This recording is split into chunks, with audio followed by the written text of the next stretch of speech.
speaker will be Dr. Ahmed Al-Haddad. Dr. Ahmed Al-Haddad is a physician at Imperial College Healthcare NHS Trust, St. Mary Hospital in London. He is trained in Egypt and practiced as neuro-intensivist in Egypt and Dubai. He also has a critical care fellowship at the University of Toronto in medical and neuro-intensive care. And he is examiner at the European Diploma of Intensive Care Medicine, the member of Royal College of Physicians and the fellow of the Faculty of Intensive Care Medicine.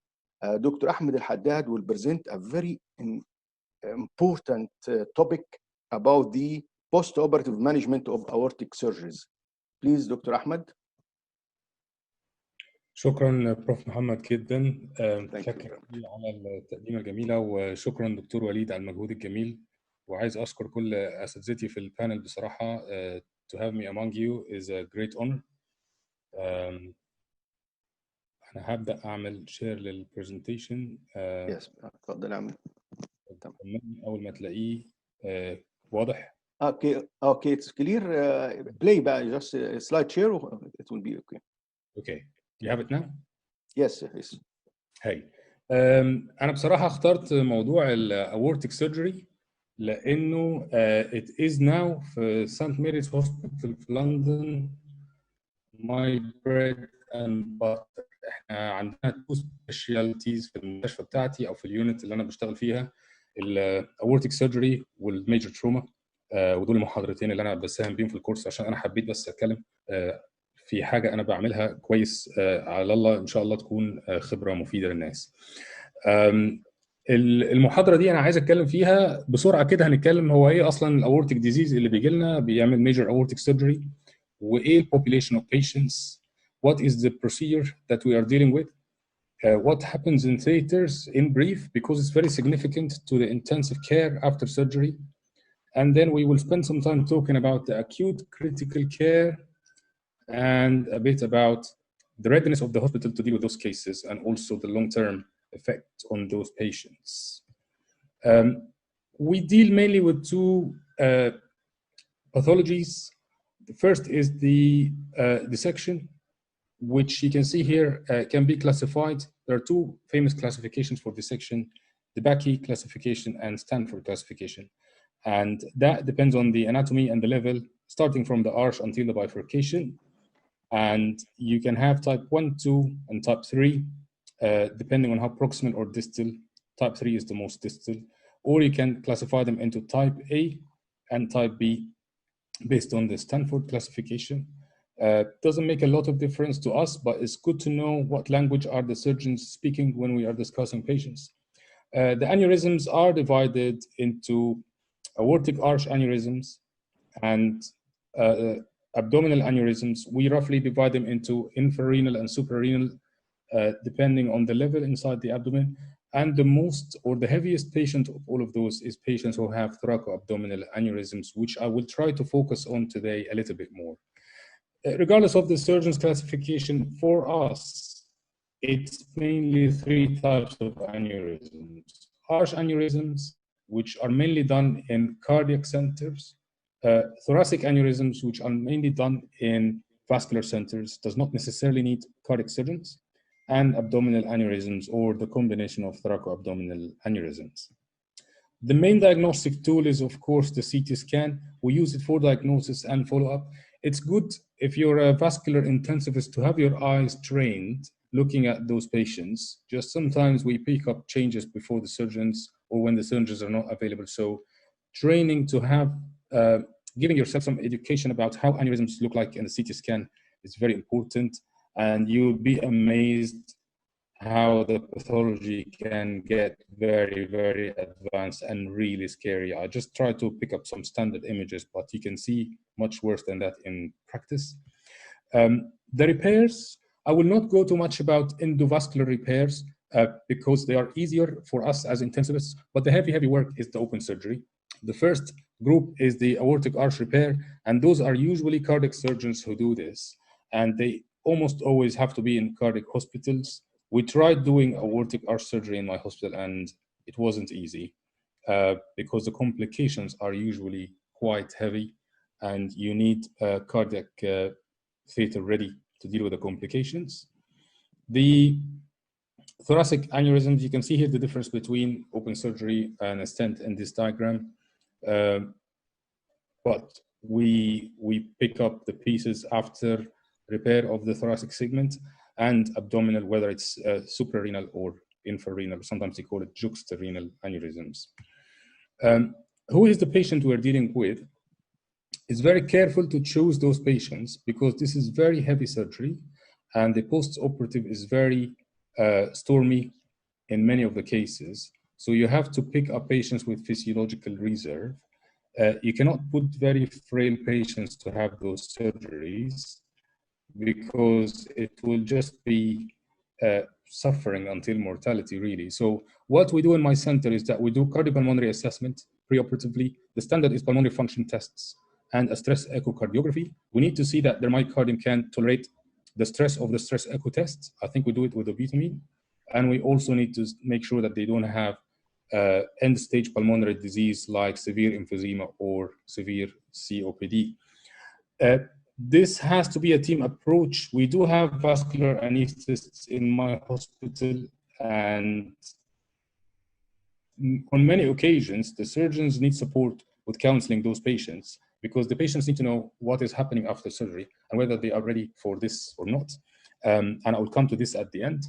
Occasionally, we are called as intensivists to counsel the patients pre-operatively, especially when we expect a long intensive care course after those surgeries.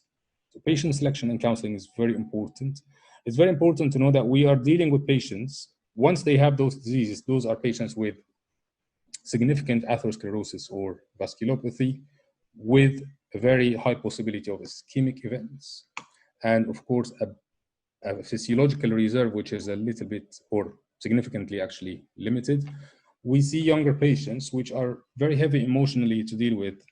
Most of our young patients are one of those two diseases, connective tissue diseases, Marfan syndrome and Ehlers-Danlos. And the complexity about those patients is that the disease is more global than the degenerative older patients. And I've seen patients where every artery has been attacked by a vascular surgery at some point. And they are usually frequent visitors to us. They come this year to do the thoracic. Last year they did the arch. Next year they do the abdomen. We go to the subclavians. They become very, very complex patients to look after, but they are young. So we treat them until the very end, but they are really heavy to deal with. I chose the thoraco-abdominal open repair because I think this is the heaviest and the most difficult vascular surgery to deal with. I personally think this may be one of the most difficult surgeries in medicine. As you can see here, the incision is a massive thoraco-abdominal incision. And this is the diagram that shows how they deploy the stent in. Sometimes it's from the arch until the bifurcation, which means that they basically, surgeries sometimes last up to 16 hours. This is how the synthetic graft look like. And can you guys hear me well? I just have a message that say internet connection is unstable. Am I heard well? Yes, heard well, Dr. Ahmed. It's okay. Sorry. Yeah. So this is a synthetic graft, a long thoracic graft, and this is here the visceral and renal branches being re-implanted into the graft. And then you can see here how big the incision can be sometimes. I found this publication from last year, which I really enjoyed. It's done by an Indian group, and they summarized all the anesthetic and intensive care for aortic surgery. So the basic start of their anesthetic, of course, after, as we talked, the pre-operative assessment, all those patients will get arterial and central venous access. Plus the central venous access, they usually get a wide pore central access, which is usually in my center either a dialysis catheter or a pulmonary artery catheter sheath in case they have major hemorrhages. We use auto-transfusion devices to try to save their own blood circulated and transfuse it back to them. There has to be a rapid infuser inside theater in situations of major hemorrhage to warm the blood and infuse it with a pump. Thoracoabdominal patients always need a thoracic epidural catheter for post-operative pain because of this mega incision, and the pain has to be really controlled before extubation. We put spinal drains for draining of the CSF and spinal cord protection for the first 3 to 5 days after surgery, and we will talk about that in detail. And they always get royal tubes because they're very prone to paralytic ileus. In theater, it's a big day. They planned those surgeries for a long time. The average number of consultants only inside theater will be 5, 3 vascular surgeons, and 2 specialized anesthetists. They don't use, those patients cannot go to sleep with general anesthetic consultants. They need consultants who had the vascular anesthesia fellowship, and sometimes, of course, they need a cardiac anesthetist. Occasionally, also, they need a cardiac surgeon when the aneurysm is quite proximal. Before, of course, repairing the aorta, those patients will have a proximal cross clamp above the level of the surgery. They will have a hypothermic circulatory arrest in some cases, and they have distal perfusion techniques in some cases with a left heart bypass with a perfusionist in theater, and that's to avoid the hypertension that happens if you put a very proximal clamp on the aorta, because you increase the afterload suddenly for the heart, and also to decrease the ischemia that happens to the rest of the body when you clamp the aorta, because they clamp the aorta for any time between 20 and 40 minutes. So they do the left heart bypass to try to perfuse the gut, the kidneys, and the spinal cord. Those patients bleed a lot in surgery, and they need massive transfusions. When I was a new fellow in this hospital, I remember my first patient when they told me we did not transfuse much today, we just gave 20 units. So 20 units to them is not much, and I was really surprised at how much they need. They also monitor the coagulopathy because of the massive transfusion, but in those situations, because you're really tight with time, you cannot do the standard clotting tests. So you have to have a viscosity test in theaters. So we have a thromboelastogram that takes 20 minutes to get a result. And this is what our anesthetists use. So a good anesthetist will bring you the patient transfused well with a normal tag or a normal thromboelastogram. And this is something that we sometimes argue in the handovers. Those patients will be very sick in theaters, and they can stay for up to 12 or 16 hours. The anesthetist will end up doing multi-organ support like a sick patient inside the intensive care. That's why very frequently... Please unlock your device for this. Sorry, I don't know why my phone thinks I'm talking to it. Sorry. Back to multi-organ support. The anesthetist will end up doing a support of all the organs, like what happens in the ICU in a very sick patient. That's why they need 2 anesthetic consultants and sometimes an anesthetic registrar. Frequently, we go down to support them. If the patient is very sick and acidosis is increasing and the organ support is increasing, we can go down and have a discussion with the anesthetist to make sure we are all happy with the management. Those surgeries are full of events. After induction, during the surgical procedure because of the bleeding, and also during the clamping and unclamping. The first risk is when they clamp, the sudden increase in the afterload for the heart. That's why we don't send people with cardiomyopathy to have those surgeries. They have to have good ventricular function. Almost all the time, they have to have normal ventricular function. And another very big moment in this surgery is the unclamping or the declamping. As soon as they unclamp, there will be sudden drop in the blood pressure due to the sudden drop in the afterload. And also the reperfusion injury can create severe vasodilatation. Those patients will always have 2 infusions running at the same time, noradrenaline and GTN. And that will give the anesthetist some control over the blood pressure to really manipulate it up and down.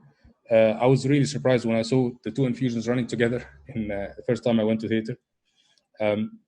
So severe vasodilatation, that's why they need to really control the blood pressure with intravenous fluids and the infusions. And the reperfusion with a massive release of lactate and harmful mediators that create severe vasodilatation. Cardiac arrest at the time of unclamping is not surprising. It does happen. And also electrolyte shifts, especially hyperkalemia, hypocalcemia are also common. So the anesthetist will always be ready for all of those events as soon as the clamp is taken out, while the surgeon will be looking out for the bleeding because they want to make sure their plumbing is safe. We call it plumbing always to make fun of the surgeons, and we always have this joke around what they do. And then hopefully they keep the patients alive at the end of the procedure, and then they come to the ICU for handover. In those procedures, the anesthetic consultant has to come to the intensive care with the patient and hand over to the intensive care registrar. And the handover is quite extensive. We are very interested. A good anesthetist, of course, will bring us a patient who is stable, does not have much acidosis, have a good hemoglobin, not cold, and has a normal TAG. We are in ICU very interested in the cross-clamp time.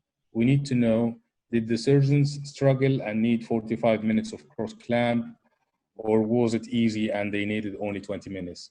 That makes a difference for us so that we anticipate how much ischemia are we going to deal with in the next few days. We are, of course, very interested in the transfusion. Makes a difference how much they transfused, because we also want to anticipate how much transfusion-related lung injury are we going to deal with. I remember one patient died in my night shift 4 hours after the surgery because they transfused 100 units of red cells. It was a very severe transfusion-related lung injury with a chest X-ray that was as wide as this page. So that is something that we're really interested in the ICU when they come with handover. Also, we need to know how much is the acidosis, how much is the lactate. Are they clearing their lactate? Is it on the rise or is it coming down? Are they passing urine, or are the kidneys compromised in the surgery? And of course, we are interested in the TAG or the coagulopathy. As soon as they come to ICU, we continue to do TAG, and we also do standard clotting tests like PT and PTT and platelet count. And we do this 4 hourly for the first 24 hours after surgery. And our juniors are instructed to correct the numbers as they come. So we target a platelet count above 100, normal PT, normal PTT, and a hemoglobin above 100, and a normal TAG. Those are the homework for the first night shift for the juniors, because we don't want those numbers to drift and then the patients bleed, and then we will be doing them harm. So it's very important the first night to be very tight, controlling those, because as soon as the patient arrives to the ICU, we are in a mission of damage control after a very injurious procedure. What do we do in the critical care in the first couple of days? Many of those patients will have a post-operative multi-organ dysfunction that can be the same degree as what happened in theaters, or can even get worse. Many of these patients will get worse before they get better. That's for several reasons. They get a systemic inflammation like any patient who have major surgery, but this is an ultra-major surgery. So the vasodilatory shock and the lactic acidosis and the poor perfusion after the surgery can be very notorious. We try hard to be on top of that from the first night by instructing the doctors staying with the patients to be very diligent with adjusting the fluid state. They usually need a lot of fluids in the first night. When I come in the morning and they tell me we give 4 or 5 liters in the first night, I would not be surprised, because they vasodilate massively. And also, that incision means that basically the surgeons opened every cavity in the body. So the insensible loss is very hard to calculate, even with the best anesthetist. They will never know how much fluids have been lost. And that's why we always tell the doctors looking after the patients in the first night, you will end up giving a scary number of fluids, but don't worry, as long as you're doing a dynamic assessment after each fluid challenge. And we use hemodynamic monitoring. The standard in my unit is esophageal Doppler monitoring, but I personally don't think esophageal Doppler monitoring is that reliable. But I encourage the juniors to do the clinical assessment, the standard clinical assessment, see that the lactate is clearing, see that the blood pressure and the pulse pressure variation is improving with the fluid challenges, see that the patient's periphery are getting warm, see that patients started to pass urine, that the acidosis is improving. Those are all signs that we would follow to try to aim ideally for euvolemia or adjust the fluid state in the first night. Another thing that we know we're dealing with is reperfusion injury, because with the clamped aorta, we are basically dealing with ischemia of most of the body. Yes, it's temporary ischemia, but it can have an effect for several days. So an average patient will come to the ICU with a lactate of 5 to 10 after the surgery and vasodilated on a moderate dose of noradrenaline. So we are dealing with this as well as another cause of hypotension and lactic acidosis. And it is a global ischemia because of the clamp. Sepsis also comes in the equation, but unlikely to be something that we are dealing with in the first day or two. It's a very tricky balance. We try to avoid keeping them on antibiotics because we need to know whether sepsis is happening or not. So we give them only 3 doses of antibiotics, a gram of vancomycin times 3, so beginning of surgery, end of surgery, and the next morning in ICU, and cefuroxime, 1.5 gram, again, 3 doses, and then we stop, even if they are very sick, and we start from day 2 to send cultures if we see that they are getting worse. And we have antibiotic stewardship with microbiology to try to rationalize when are we gonna start antibiotics, because they get sick for different reasons other than sepsis, but of course, sepsis is a killer. So it is a difficult balance and need very careful discussions. Cerebrovascular events are also common because they access the vasculature. So strokes and brain infarctions is a complication that we see, and I think it's equal between open and endovascular procedures. And it's a very tricky situation, and it's a very tricky complication to see, because those patients come to the intensive care very sick, sedated, sometimes paralyzed when we struggle to ventilate them. And we have no idea. We try, if they are stable, to wake them up very briefly without extubation, just to wake them up very briefly on the next morning to see if they are moving, opening their eyes, obeying simple commands, and put them back to sleep. Sometimes this is possible, and this is when we start to argue a bit with the vascular surgeons and say they are too sick to wake up, but they may have a stroke, which is an adventure that we have, because they are also too sick to send to the MRI. So we cannot do MRI that acutely, but the incidence of brain ischemia is not very high, thankfully, in those patients, but it does happen. But you rarely see a big atherosclerotic ischemic stroke. The spinal cord is a big issue, and we currently have a court case in my hospital because of a patient who had paraplegia after thoracic aortic repair. There are many reasons for spinal cord ischemia in those patients. Of course, the proximal clamp can interrupt the anterior spinal artery and the supply of the spinal cord. They definitely are subjected to transient ischemia intraoperatively. And sometimes they would even, in a very stormy surgery, they would even know that they have sacrificed the anterior spinal artery. And sometimes we know that those patients will come out paraplegic. And that's one of the things we counsel the patients about before the surgery. But we do have a bundle to minimize the damage from the spinal cord ischemia that I will talk about in a while.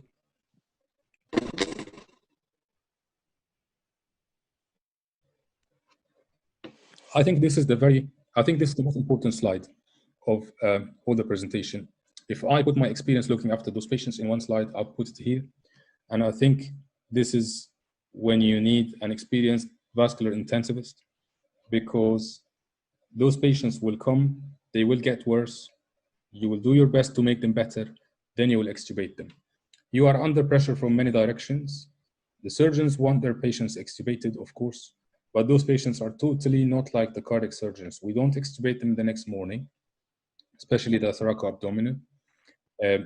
We are anticipating a period of instability before making them stable and then extubating them. And this is how I felt I would outline the optimization that we do in the intensive care before we actually decide now we are beyond the storm or the post-operative sickness, let's wake them up. So what we need to do, we need to correct the hypothermia. Of course, they usually come out cold despite very aggressive warming in theaters, but because of the big incision and the transfusion, they come coagulopathic. We need to correct that. We need to help with lactate clearance, get lactate down to normal, because lactic acidosis confuses a lot of our management, and I will talk about this now. Sometimes when they have acute kidney injury and they're oliguric, we start hemofiltration as soon as the first night, and we started on very high volume clearance to help clear the lactic acidosis. They of course have lung injury with different mechanisms, whether it's ventilator-associated pneumonia later, but on the first night you expect some transfusion-related lung injury, and usually they need to be deeply asleep. We need to sometimes use higher than usual PEEP to keep the lungs open. A good patient will be on 40% oxygen, but never 30%. They usually need some help with the gas exchange. And we do a chest x-ray the next day to see whether they are going into ARDS or not. Sometimes we go as far as paralyzing them. But those are patients who, if they get very sick, you cannot prone them because of how evil this incision is really. Then we optimize, of course, the fluid state. Those patients will be on some noradrenaline. You don't expect them to be on zero because they are inflamed, they have some vasodilatation.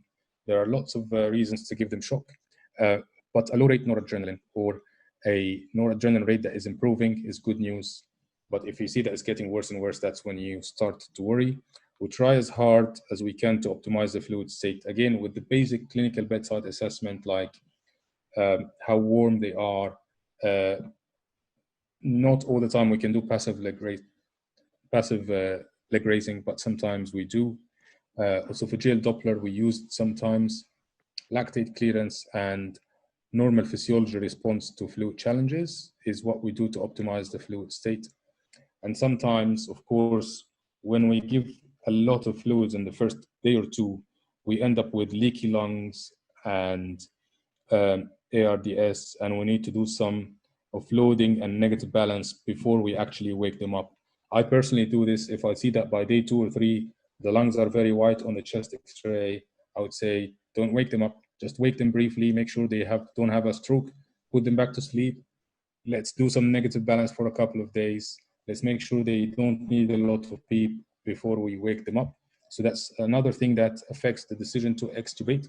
And again, we are doing this against pressure from the family, the vascular surgeon, so it's not an easy dynamic. We anticipate complications. Those patients will have ischemia. As I said, they can have bowel ischemia because they can interrupt the supply to the celiac trunk or the superior inferior mesenterics, whether temporary or permanent by the actual surgical procedure. They do develop sepsis, usually starting from day 3, sometimes sooner, and they're very, very prone to paralytic ileus. So we keep the Ryle's tube until the very, very end when we are sure that the patients are really well. And TPN is common in those patients. Whenever we have a suspicion about ileus, many of them will be on TPN from day 1. We talked a bit about neurological assessment. So as soon as it is practical and possible, we do brief sedation interruption, see that they are awake and they're moving their forelimbs, and then we put them back to sleep until we make sure that we passed the multi-organ hit or the multi-organ insult, then we wake them up later. Sometimes by day 2 or 3, when things are stable, we can send them for a CT head, because if there's a big infarction, you will see it by the 2nd or 3rd day on a normal CT, but MRI is out of the question in the first week. Pain management is very essential because of this horrible scar. So they all have T9, T10 thoracic epidurals. we keep running on a very low rate, like 5 ml per hour in the first 2 days. And then when we start to wake them up, maybe by day 3 or 4, and we go down on our fentanyl infusion, we increase the rate from the epidural catheter. And those are the parameters we look at before extubation. Now I need to stop here and just talk about this a bit. So before extubation, we have to adjust the expectations of everyone. Extubation of those patients is always a trial when we talk to their families. We need to have careful discussions with the surgeons every day. We need them to trust us. That's why my unit is a bit difficult when you're a new intensivist, because it takes some time until the vascular surgeon really trusts you, and they just don't give you a headache when you say, not today, we're extubating tomorrow or in a couple of days because I'm not happy with the patient. But of course, any surgeon wants their patients awake and walking after the surgery. So I always tell my team, do not rush the extubation. Just ride the storm, see it happen, see it improve, then decide to extubate. Of course, some of those patients will not have this, but you need to wait. Extubation the next morning, I think, is a bit immature, and we hardly ever do it for the thoracoabdominals. A good patient with just abdominal aneurysm, infrarenal, very low, short surgery can be extubated the next day. But someone with a massive scar who had the thoracoabdominal aneurysm is almost never good to extubate the next day. If we want to put titles or categories for the complications, those are what we're dealing with. Cardiovascular events, up to 10 to 15%. They do have myocardial infarctions around the surgery. Of course, this jump up and down in the afterload is a big homework for the ventricle. And also electrolyte shifts and the vasodilatory shock can have its effect on the heart. But that is, I think, this 10 to 15% is even a bit of an overkill. I think we see less myocardial infarctions than 10 to 15%. We would see it, I guess, once every few months in my center. Cerebral ischemia is something that we do see. It is rare, but it does happen. Pulmonary complications are all over the place, anything between 20 and 40% in different papers. So they do have, I think, by chronology, the earliest to happen is probably the TRALI, followed by the ARDS, and then pneumonia. And this is when we start considering antibiotics by the 3rd or 4th day, if we see that the chest X-ray is full of consolidation and they're not, and they're getting worse rather than better. Another big problem is, of course, the ischemia. And this is, I will spend some time in the next slide talking about ischemia, because it's a bit tricky to diagnose. But we are dealing with small bowel ischemia, with large bowel ischemia, sometimes with liver ischemia, which is a very poor prognostic sign, I guess. I think most of the patients that I've seen who had liver ischemia have died. It's very bad news when it happened. Renal injury, I think, is more common than this, but this is what I got from the literature.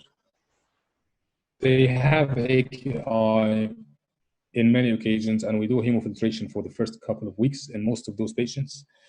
Some of them will end up on dialysis, which is also another thing that we use when we counsel the patients before the surgery. Patients, especially in the British culture, they need to be informed of those complications before the surgery, and you cannot not mention them.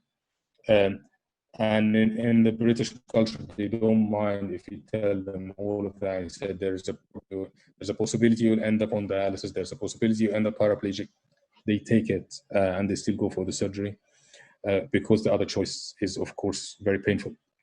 Spinal cord ischemia is something that we can help with, and I will talk very soon about how we can optimize the perfusion of the spinal cord to hopefully minimize this injury and don't leave patients with a permanent deficit. I will talk now about bowel ischemia, or what we call ischemic colitis in most of the patients. So those patients will have definitely temporary interruption of the perfusion of their colon and small bowel, but they may also have permanent interruption of the celiac trunk or mesenteric. Sometimes the surgeon will come and tell you, we have sacrificed this because we couldn't stop the bleed, so expect some ischemia. Of course, the cross-clamp time affected, and some of those patients will have some ischemia that is reversible and does improve when we improve the perfusion in the ICU, but some of them will get worse. But the tricky situation is many of us are used to lactate as a marker of bowel ischemia, and when they have rising lactate on day 2 or 3, you say, okay, the colon is dead. Should we send them back for a laparotomy and a hemicolectomy, or is it just the lactic acidosis because of the vasodilatory shock? And this is a discussion that we always have with vascular surgery, with general surgery. And with experience now, I am personally sending less patients to surgery because usually the surgeons will wait for them to tell them, no, it's time for surgery now, they're getting worse, for an exploratory laparotomy. But I'm saying that the more patients I see, the more I see that there is sometimes some reversibility in this, and we don't rush to send them to theater the next day. But we do send some patients to theater the next day to have a hemicolectomy of a black gangrenous colon. It does happen, sadly, and they end up with stoma. I know that the situation is now getting very grim, but with all of that, we still see most of those patients improve. But I'm just talking about the challenges of those patients. To diagnose ischemic colitis, CT scan is time. يعني you have some few. How long you will need more? Because I can finish in 5 minutes. Okay, thank you. CT scan or CT angiography to diagnose bowel ischemia, but the gold standard is colonoscopy. Sometimes we do colonoscopy to diagnose bowel ischemia. The next or the last bit to talk about in our bundle of care is spinal drains. We insert spinal drains for those patients to drain the CSF, and we monitor the pressure inside the spinal canal to keep the pressure inside the spinal canal less than 12. And we also increase the blood pressure for a mean arterial blood pressure of 85 to 90 to improve the perfusion of the spinal cord and try to decrease the incidence of paraplegia. And those are the numbers that we have as a bundle of care for the spinal cord. They have to have a pressure inside the spinal canal of less than 12. They have to have a mean arterial blood pressure 85 to 90 with noradrenaline and fluids. Hemoglobin above 100 to improve the oxygen delivery to the spinal cord, and good oxygenation, of course. And if the pressure is high inside the spinal canal, we open the spinal drain and drain CSF with a maximum of 15 ml per hour, 5 ml times 3 every hour, and we liaise with the vascular surgeons. And we keep those drains for 3 to 5 days. We also monitor that they're moving their legs in the first 3 to 5 days as soon as we wake them up. To have aortic surgery in a hospital, you have to have a blood bank that is ready for that amount of transfusion. You have to have major hemorrhage protocols because if they have leak from the aortas and they bleed, it's very significant bleed. You have to have vascular anesthetists and vascular intensivists. You have to have a radiology department that is ready to deal with those patients. And of course, hemofiltration is very essential. This is our major hemorrhage protocol, and we activate it as any cardiac arrest call if we have aortic bleed and traumatic bleed. And basically, as soon as you activate this, you get surgeons, hematologists, and lab on board, and they send you very frequent products. You also get an anesthetic technician with a rapid infuser. Long-term sequelae, as any very sick patient, cognitive impairments, delirium, organ ischemia, rehabilitation, and we do follow them up for months until we see them improve. Communication, very essential with the surgeons. They need to trust you. You need to trust them. You need to liaise with the patients, the families, vascular anesthetists, and you need to have realistic expectations about the prognosis of those patients. And this is my team who continued to do aortic surgery in COVID time. I'm very proud that we could treat some ruptured aneurysms even when we had 57 COVID patients. And thank you so much. Thank you very much, Dr. Ahmed. Very informative and very illustrative lecture or presentation. Few questions about, first of all, those patients, they need the double lumen tube or they need the single lumen tube, and what is the implementation of this post-operatively? Those, okay? Some of them do, depending on the size of the incision, because the level of the aneurysm makes some difference. And if they do single lung ventilation and double lumen tubes, they will always reverse all of that in theaters and change the tube before they bring them up to us. By the time they come to us, they would have had the lung reinflation and bronchoscopy and a normal standard endotracheal tube. Is there any study done regarding the outcome from after the double lumen or single lumen on the patient pulmonary complications in this patient especially? We've done something like this in esophageal surgery, Prof. Mohammed. Yeah. I'm not aware of vascular because I'm not actually an anesthetist. I'm a physician intensivist. When treated for vascular for esophageal surgery, the incidence of 25%. Did you benefit from using the cell saver? If they use cell saver intraoperatively to reduce the blood loss and the autologous transfusion and this and that, this will reduce in vascular surgery, reduce amount of the blood. I assume it does, and our anesthetists are very keen on doing it. But again, to be honest with you, I've never put sure to sleep because I'm not an anesthetist. But they're very keen on it. They use it from the beginning. Yeah, use it from the beginning. Yes. We have some questions from Dr. Mustafa Al-Bagouri. When you give sodium bicarb for such a patient with severe lactic acidosis and this, when you give sodium bicarb, your trigger for sodium bicarb? We almost never give it because we have a very start infiltration that when we send them an ICU nurse to help them with it, if the surgery will take a long time. The anesthetist can sometimes give it, but it's individual variation. Every anesthetist will have their own level to start bicarb. I personally give it when a pH is less than 7, just to buy some.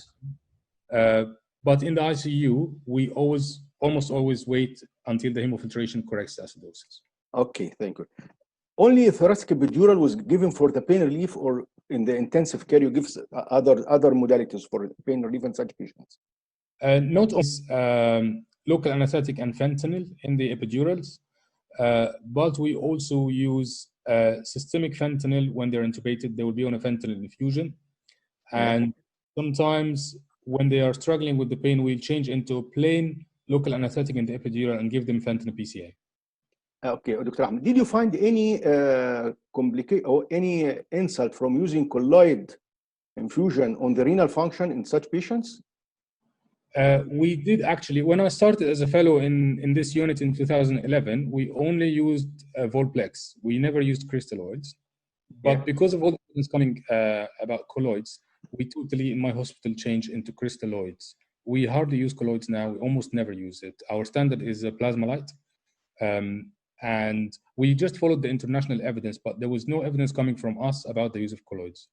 Okay, thank you very much. Any question from the panelists? Okay, thank you very much, Dr. Ahmed. Now, Dr. Walid. Thank you so much, everyone. Thank you, yes. Thank you. I do appreciate the presence of Prof. Maher Fawzi and the chair of Dr. Yasser Zaghloul and Dr. Ahmed Al-Haddad. I'm really thankful and very proud of your presence with us tonight in the 8th week of the Anesthesia and Critical Care Refresher course under Saving Lives Academy.